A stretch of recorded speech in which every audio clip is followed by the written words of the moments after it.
तो रोज़ की तरह अनुलेखनी ब्लॉग में सबका अभिनंदन है, सबका स्वागत है।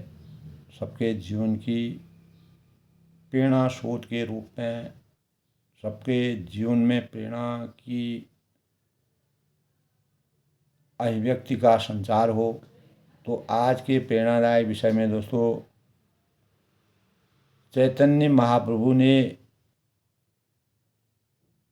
यानी योग में संकल्प तथा स्थायित्व कैसे आता है, उसी के संदर्भ में हमें एक सही योगी और योग की पराकाष्ठा को अलग अलग अवसरों में, अलग अलग समय काल, देश काल, परिस्थिति के अनुसार कैसे हमें अपने जीवन को चरितार्थ करना चाहिए। और यही कृष्ण भावनामृत में चैतन्य महाप्रभु ने अनेकों जगह इस प्रकार का प्रसंग से हमारे चेतना को जगाने का प्रयास किया है। तो आज के प्रसंग में दोस्तों, योगी को दृढ़ संकल्प होना चाहिए, ऐसा चैतन्य महाप्रभु कहते हैं। और उसका कारण है, और अविचल भाव से धैर्यपूर्वक कृष्ण भावनामृत संपन्न करना चाहिए। मनुष्य को, कोई भी मानव हो, अंत में सफलता के प्रति आश्वस्त होना चाहिए। यानी हमारा लक्ष्य जो है सफलता की प्राप्ति के लिए होना चाहिए। हम भक्ति करते हैं और भगवान के स्वरूप में विराजित होते हैं, पूजा करते हैं, पाठ करते हैं, कोई कर्म करते हैं, किसी प्रकार के भी कर्म में हम लीन रहते हैं, तो हमारा अंत लक्ष्य यही रहता है कि हम उसमें सफलता प्राप्त करें, परम गति को प्राप्त करें। परम जिस प्रकार भगवान राम पुरुषोत्तम कहलाए, भगवान श्री कृष्ण ने द्वापर युग में जन्म लेकर के अनेकों लीलाएं की, तो बड़े ही अध्यवसाय के साथ दोस्तों इस प्रश्न का अनुसरण करना चाहिए। यदि सफलता मिलने से में देरी लगे तो कभी भी निरुत्साहित नहीं होना चाहिए, क्योंकि सफलता का कोई मानक नहीं है कब सफलता मिलेगी। क्योंकि परिश्रेण ही सिद्धंति कार्याणि न मनोरथी, नहीं सुप्त शिष्य बने मुखी मृगा। और परिश्रम से बड़ा और कोई नहीं है।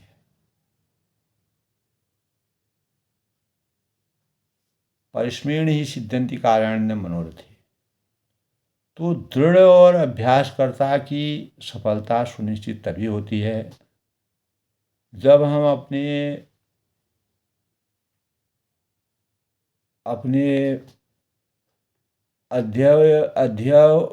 अध्यवसाय के साथ अपने पथ में लगातार पथ का अनुसरण करते रहते हैं, तो सफलता मिलने में देर लग सकती है, लेकिन निरुत्साहित नहीं होना चाहिए। तो योगी को दृढ़ संकल्प होना इसलिए चाहिए। भक्ति योग में इसके विषय में दोस्तों रूप गोस्वामी कहते हैं कि उत्साहन निश्चय याद देहा धैर्यात तत्कर्म प्रवर्तनात् संगत्यागात सतोव्रते षड्मिर्भक्तः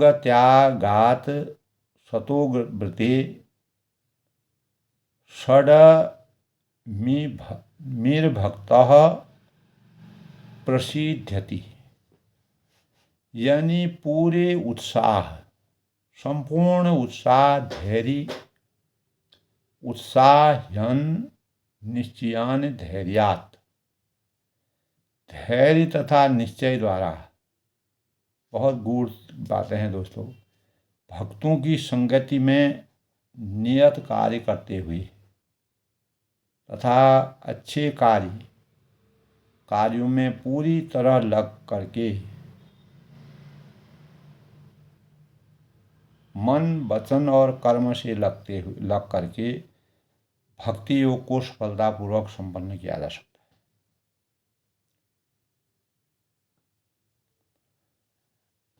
तो अगर हम उपदेश अमृत में इसका अध्ययन करें तो जहाँ तक दोस्तों संकल्प की बात है, जैसे जनक जी ने एक संकल्प किया था सीता के स्वयंवर के लिए कि जो राजा भगवान शिव के इस प्राचीन धनुष को तोड़ने में समर्थमान होगा उसी के साथ सीता का विवाह होगा, अन्यथा सीता अविवाहित रहेगी। अनेकों राजाओं के प्रयास करने के पश्चात भी कोई भी राजा धनुष तोड़ने में कामयाबी हासिल नहीं कर पाया, तो राजा हतोत्साहित हो गए और उन्होंने भगवान से विनती की।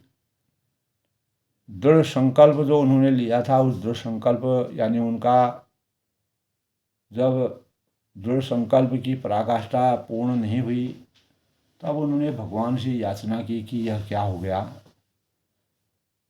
तो भगवान राम भी स्वयंवर में उपस्थित हुए थे, तो उन्होंने जब लक्ष्मण ने कहा, जब जनक जी ने कहा कि ये धरती जो है सूरों से विहीन हो गई है, क्षत्रियों से विहीन हो गई है,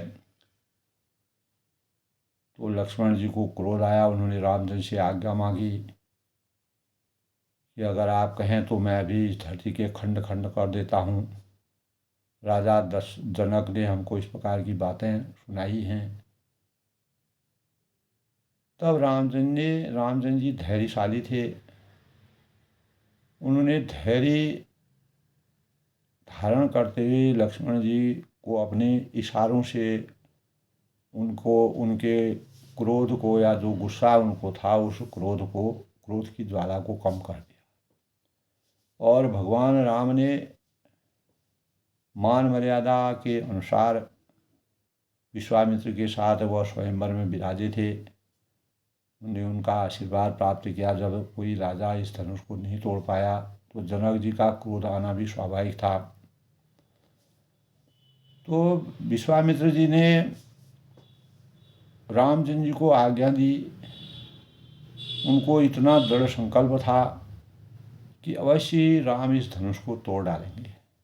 तो उन्होंने आत्मविश्वास के साथ कहा कि राम इस धनुष को तोड़ो और जनक के दुख को दूर करो, सीता जी का स्वयंवर होगा। तो भगवान राम उठे, जैसे ही वह उठे तो उन्होंने धनुष को उठाते ही धनुष जो है कब धनुष उठाया, कब खींचा और कब तोड़ा यह पता ही नहीं चला। तो यही भाव दोस्तों दृढ़ संकल्प में यही निष्ठाएं होती हैं, यही भाव होते हैं। तो कृष्ण भावनामृत में भी आचार्य चैतन्य महाप्रभु ने दृढ़ संकल्प की पराकाष्ठा को सर्वोपरि मानते हुए सफलतापूर्वक संपन्न कार्य तब होता है जब भक्ति योग में पूर्ण संकल्पित आदमी हो। जो मानव पूर्ण संकल्पित होता है तब भगवान राम ने जो है धनुष को तोड़ करके सीता जी का स्वयंवर करके विवाह की रचना करके राजा दशरथ जी को अयोध्या से पूरे प्रजा के साथ बुला करके विवाह संपन्न हो करके और वह अवध नगरी में पुनः प्रवेश किया। तो राजा दशरथ जी का संकल्प जो है हमेशा के लिए चरितार्थ हो गया। तो जहाँ तक दोस्तों संकल्प की बात है तो उस ये बाबा यानी अबाबील के उदाहरण का पालन करना चाहिए, जिसने समुद्र की लहरों में अपने उदाहरण का यानी अपने उदाहरण दिए थे कि एक अबाबील पक्षी ने समुद्र के किनारे अंडे दिए, किंतु विशाल सागर अपनी लहरों के साथ उसके अंडे बहा ले गया। तो चिड़िया बहुत ही उद्विग्न हो गई, परेशान हो गई, उद्विग्न हो गई और उसने समुद्र में अंडे लौटा देने के लिए कहा, याचना की, किंतु समुद्र ने उसकी अपील पर ध्यान नहीं दिया। जब भगवान राम ने समुद्र पार करना था तो समुद्र अपने अतीत में खोया हुआ था, तो भगवान राम वहाँ पर बार बार विनय कर रहे थे। 3 दिन तक वह विनय करते रहे। विनय न मांगो जले जड़ो गई, 3 दिन बीत बोले राम सको तब भय बिनु होत न प्रीत। तो भगवान राम ने कहा कि बिना भय के प्रीति नहीं होती है, संसार का नियम है, ये नीति कहती है। तो इसी प्रकार वह यानी अबाबीब जो पक्षी था वह अपने अंडे दिया हुआ था, उस अंडे को नदी बहा ले गई, समुद्र बहा ले गया। तो उसने उनसे अनुरोध किया, अपील की, लेकिन समुद्र ने कोई ध्यान ही नहीं दिया। इसीलिए उस पक्षी ने समुद्र को सुखा डालने का निश्चय किया। जिस प्रकार रामचंद्र जी ने भी समुद्र को सोख दिया था। अनेक जो प्राणी उसमें थे वह परेशान हो गए। तब राम से विनय मांगी और आरती की और वहाँ पर उपस्थित हुए और क्षमा मांगी। तब भगवान तो दयालु थे, कृपालु थे, वह सबके अनेक पापियों को मुक्त करने वाले भगवान समुद्र की याचना उन्होंने सुनी। इसी प्रकार अबाबी पक्षी यानी वह अपनी छोटी सी चोंच से पानी भरने लगी। सभी लोग उसके यानी असंभव संकल्प पर हंसते रहे। तो उसके कार्य की खबर फैल गई और जब अंत में भगवान विष्णु के विशाल पक्षी वाहन गरुड़ के ने इसे सुना, इस प्रसंग को सुना, क्योंकि गरुड़ जो है वह विष्णु के अवतार थे, सवारी थे, तो वह उसे छोटी सी बहन पक्षी के लिए दवाई हो उठा। तो अतएव वह उसे देखने आया। गरुड़ उस छोटे से पक्षी के संकल्प से बहुत ही प्रसन्न हुआ और उसने सहायता करने का वचन दिया। अतः गरुड़ ने दोस्तों तुरंत समुद्र से उस पक्षी के अंडे लौटाने के लिए कहा, याचना की, और इससे समुद्र डर गया। जिस प्रकार भगवान रामचंद्र जी ने समुद्र को डरा दिया, छोटा हो बड़ा हो। तो दोस्तों जो अभिव्यक्ति की पुकार होती है, मन की पुकार होती है, वह निराली होती है। उसके लिए छोटा और बड़ा कुछ नहीं होता है। अगर हम किसी एक असहाय आदमी को भी सताते हैं और सताने पर अगर वह हमको श्राप दे देता है, वह श्राप जो है तुरंत विलंब हमारे जीवन को दुष्कर बना देता है। तो ऐतवे दोस्तों उसे देखने आया। तब गरुड़ उस छोटे से पक्षी से संकल्प से बहुत प्रसन्न हुए और उसने सहायता करने का वचन दिया। तब गरुड़ जी ने तुरंत समुद्र से उस पक्षी के अंडे लौटाने के लिए कहा। तो इससे समुद्र डर गया और उसने अंडे लौटाने पड़े।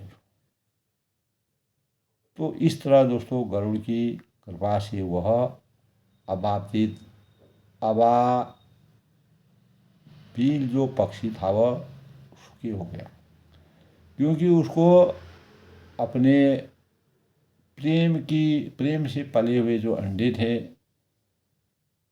वह उनको प्राप्त हो गए। तो इसी तरह तो कहने का तात्पर्य है दोस्तों, इसी प्रकार जो योगाभ्यास विशेषतया कृष्ण भावनामृत में भक्ति योग जो है अत्यंत ही कठिन कार्य प्रतीत हो सकता है। भक्ति योग में साधना करती पड़ती है, नियम संयम बरतने पड़ते हैं, आचार संहिता मान मर्यादा का ध्यान रखना पड़ता है और हम एक नियमित रूप में संयमित रूप में बंधते हैं। किंतु यदि कोई भी अत्यंत संकल्प के साथ सिद्धांतों का पालन करता है तो भगवान उसकी सहायता अवश्य करते हैं। किसी भी कालखंड में दोस्तों, हम किसी भी कालखंड का वर्णन करते हैं, सुनते हैं, मनन करते हैं, ध्यान करते हैं, तो जहाँ भी जो इस प्रकार की प्रक्रियाएं हुई है, इस प्रकार का परिवेश हुआ है, तो तभी कहा नीदंती यदि वास्तवंतु लक्ष्मी समाविशतु गच्छत्वयाथिष्टम अद्येवा मरणमस्तु युगांतरावा न्यायाद पथ प्रवचंती पदं धीरा। तो न्याय के मार्ग में जहाँ चलने वाले जो लोग होते हैं वह कष्ट सह लेते हैं, लेकिन वह गलती नहीं करेंगे, अपने जीवन में किसी प्रकार की गलती नहीं करेंगे। अगर उनके लिए कोई गलत करता है तो वो हमेशा विचलित हो जाता है। तो तभी कहा नीति निदंती निर्माण यदि वास्तुवंतु। इस संसार में जो संकल्प से युक्त लोग होते हैं वह उनके दिए नीति, यानी जो हमारे नीति या जो नियम निर्देश हैं, निदंती नीत निपुणा यदि वास्तवंतु, यानी जो हमारे वेद हैं, शास्त्र हैं, उनकी कोई गुणगान करे, कोई उनका मान करे, कोई अपमान करे। लक्ष्मी समान गच्छतु या सिस्टम, धन है, धन से सभी कार्य होते हैं। अगर धन आता है और स्वेच्छा के साथ चला जाता है, अद्येवा मरणमस्तु युगांतेवा, मनुष्य लंबे जीवन की कामना करता है। और जो संकल्पित लोग होते हैं वह कहते हैं कि हमें अगर अभी मरना हो या युगों के बाद, काफ़ी समय, लंबे समय के बाद हमारा अंत होना हो, भौतिक शरीर से हम दूर हो जाते हों, तो न्यायात पथ प्रचलन्ति पदं निरा। न्याय के मार्ग में जो लोग हमेशा संकल्पित रहते हैं वो अपने रास्ते से, अपने विचारधारा से, अपने सिद्धांतों से कभी भी समझौता नहीं करते। तो यही चीज़ दोस्तों कृष्ण भावनामृत में चैतन्य महाप्रभु ने समझाने का प्रयास किया है। तो इसी तरह योगाभ्यास भी दोस्तों विशेषतया कृष्ण भावनामृत में भक्ति योग अत्यंत ही कठिन कार्य प्रतीत हो सकता है, किंतु यदि कोई भी अत्यंत संकल्प के साथ सिद्धांतों का पालन करता है तो भगवान उसकी सहायता अवश्य करते हैं और असंभावी है, क्योंकि ईश्वर उसकी सहायता करते हैं। तो जो अपनी सहायता स्वयं करते हैं उन्हीं की भगवान भी सहायता करते हैं। सने सने रूपी रूप में दबुध्यया धुतिगृहीतया आत्म संस्थं मना कृत्वा न कश्यपि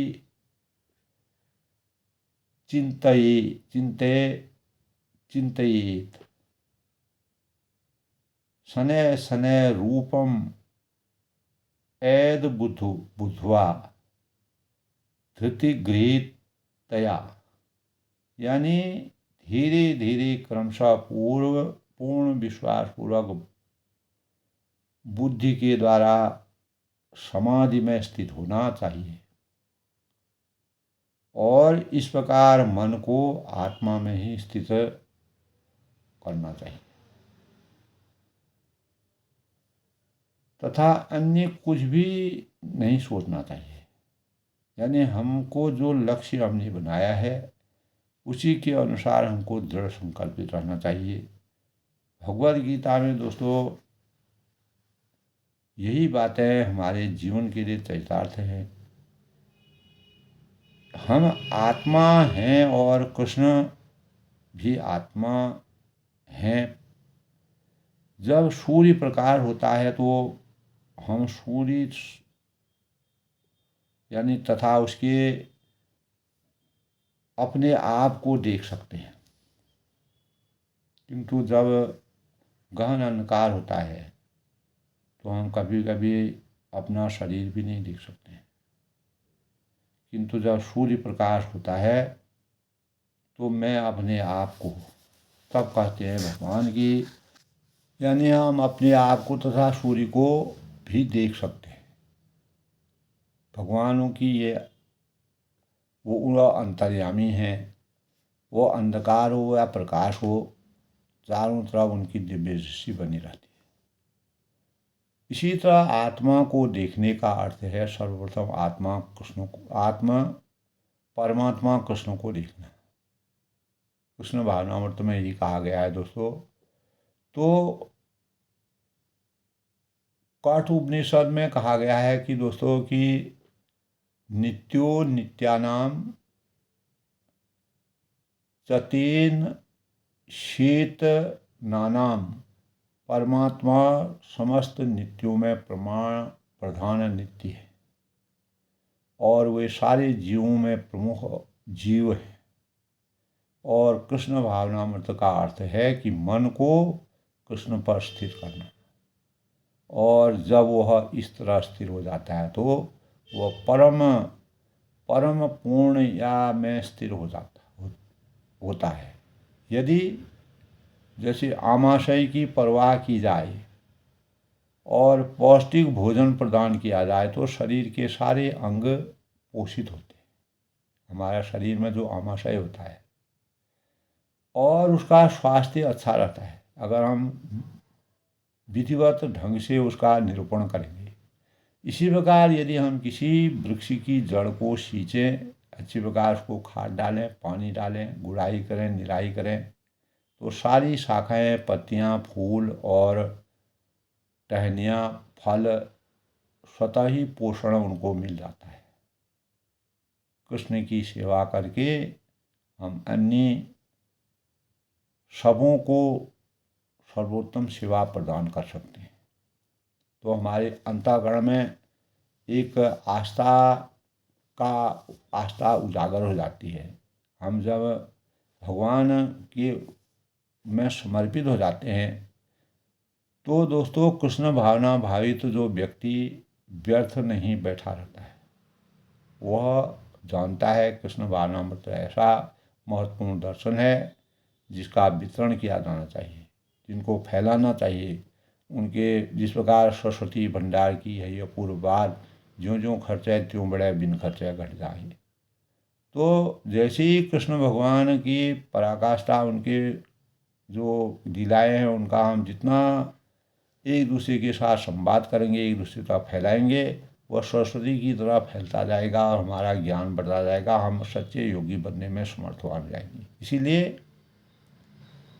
इस कृष्णा भावनामृत संघ के सदस्य मंदिर में बैठे नहीं रहते हैं, अपितु संकीर्तन अनेक प्रकार की टोलियों में इधर उधर जाते हैं, विराजते हैं, अपना संकीर्तन करते हैं, भगवान का नाम लेते हैं, प्रचार करते हैं, प्रसार करते हैं और परम दर्शन का वितरण करते हैं। यही श्री कृष्ण चैतन्य महाप्रभु तथा उनके शिष्यों का मिशन है। अन्य योगी अपने ही उत्थान से तुष्ट हो सकते हैं और योगाभ्यास करते हुए एकांत स्थान में बैठ सकते हैं। उनके लिए योग निजी सिरदर्द से अधिक कुछ नहीं होता है, किंतु भक्त अपने आप को ऊपर उठाने के लिए तुष्ट नहीं होता है। तो वाछा कल्पतमश्च कृपा सिंधुम्यम एव च पतितानां पावनेभ्यो वैष्णवेभ्यो नमो नमः। यानी मैं भगवान के समस्त वैष्णव भक्तों को आदर नमस्कार करता हूँ, जो हर एक की इच्छाएं उसी तरह से पूरी कर सकते हैं जिस तरह कल्पवृक्ष करते हैं। मनोवांछित फलों की प्राप्ति जैसे कामधेनु हैं, कल्पवृक्ष हैं, जो पतित यानी दुखी आत्माओं पर के लिए दयालुता के भाव रखते हैं। एक भक्त बद्ध जीवों के प्रति अत्यधिक दया दिखलाता है, कृपा सिंधु का अर्थ है कि कृपा का, दया का सागर, कृपा और दया का सागर भक्त कृपा सिंधु होता है। और जो स्वभावतः वह अपनी इस कृपा को वितरित करना चाहता है। उदाहरण के लिए जीसस क्राइस्ट ईश भावना भावित या कृष्ण भावना भावित थे। यदि वे इस भावना मर्त में अकेले रह जाते तो उन्हें क्राइस्ट पर न चढ़ना पड़ता। तो किंतु नहीं, भक्त होने तथा स्वभावतः कृपालु होने से के कारण वे ग्रंथों को यानी अन्यों को इस भावना भक्ति करके उनकी भी देखभाल करना चाहते हैं। यद्यपि उनसे इस भावना मृत का प्रचार करने के लिए मना किया गया था, उससे इस भावना मृत का प्रचार करने के लिए मना किया गया था, किंतु अपने प्राणों को संकट में डालकर ऐसा करते रहे। तो भक्त का यही स्वभाव होता है, यही आस्था होती है, यही मान मर्यादा होती है। तो इसीलिए दोस्तों भगवद गीता में कहा गया है कि प्रचार करने वाला भक्त भगवान को सर्वाधिक प्रिय है। तो यं इदं परम गुह्यं पद्म एध्वभिधास्यसि भक्तिमयी परांकृतां ममेवेश्यम अत्य संशय। यानी जो व्यक्ति भक्तों को यह परम रहस्य बताता है, सुनाता है, उनके संज्ञान में डालता है, वह शुद्ध भक्ति को प्राप्त होता है और अंत में यह मेरे पास वापस, भगवान श्री कृष्ण कहते हैं, वही मेरे पास वापस आता है। तो इस प्रकार दोस्तों इस संसार में उसकी अपेक्षा कोई अन्य सेवक न तो मुझे अधिक तो जो है न मुझे अधिक प्रिय है और न कभी होगा। इसीलिए भक्तगण प्रचार करने बाहर निकलते हैं और इस तरह आगे बढ़ते हुए कभी कभी उन्हें विरोधी तत्वों का सामना करना पड़ता है।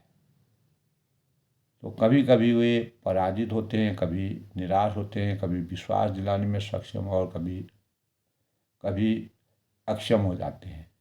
तो ऐसा नहीं है कि हर भक्त प्रचार करने के लिए भली भांति तैयार है, अपने अपने सामर्थ्य को रखता हो। तो जिस तरह दोस्तों भिन्न भिन्न प्रकार के लोग होते हैं, उसी तरह भक्तों की 3 श्रेणियाँ होती हैं। तीसरी श्रेणी में वे आते हैं जिन्हें कोई श्रद्धा नहीं होती है। यदि अधिकाधिक रूप में उन्हें यानी भक्ति के कार्यों में लगाया जाता है तो वह उससे परहेज यानी परोक्ष कारण से सर्वोच्च सिद्ध अवस्था प्राप्त नहीं हो पाती। तो संभवतया दोस्तों कुछ काल बाद वे फिसल जाएंगे। वे भले ही लगे रहें, किंतु पूर्ण आस्था न होने के कारण उनके लिए कृष्ण भावना तो बनाए रख पाना अत्यंत ही कठिन होगा। तो इस प्रकार दोस्तों कृष्ण भावनामृत के अंततो गत्वा आज के प्रेरणादायक विषय से योग में संकल्प स्थायित्व का से योगी को दृढ़ संकल्प होना अनिवार्य है और अविचल भाव से धैर्यपूर्वक कृष्ण भावनामृत संपन्न करना चाहिए। प्रत्येक साधक को मनुष्य को अंत में सफलता के प्रति आश्वस्त होना चाहिए और बड़े ही प्रयासों के पश्चात इस पथ पर अनुसरण करना चाहिए। और सफलता मिलने में दोस्तों देरी अवश्य लगती है, निरुत्साहित कभी नहीं होना चाहिए और दृढ़ अभ्यासकर्ता जो होता है कि सफलता अवश्य सुनिश्चित होती है। तो भक्ति योग के यही सबसे भाव हैं। इन्हीं के अनुसार हम अपने को एक योगी को दृढ़ संकल्प होकर के कैसे अपने यानी निदन्ति निपुणा यदि वास्तवन्तु लक्ष्मी स्माभिसुरगत्वत्यावशिष्टम् अद्येवा मरणमस्तु युगान्तवा न्यायात पथ प्रचलन्ति पदं धिया। तो संकल्पित लोगों में अपने स्वरूप को हमेशा संकल्पित भावों से उजागर करने के लिए कृष्णमय जीवन यापन करना और कृष्ण के प्रचार प्रसार से अपने जीवन को उन्नत बनाना, यही दृढ़ संकल्पी योगी के सबसे बड़े भाव हैं। इसी से जीवन का कल्याण सार्थक हो सकता है और मन में अनेक प्रकार की पीड़ाओं से हमें मुक्ति मिलती है। हम भगवान की कृपा पात्र बन जाते हैं।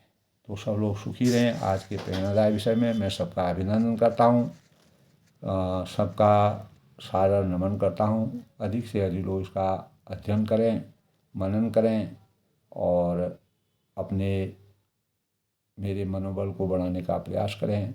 सबका अभिनंदन।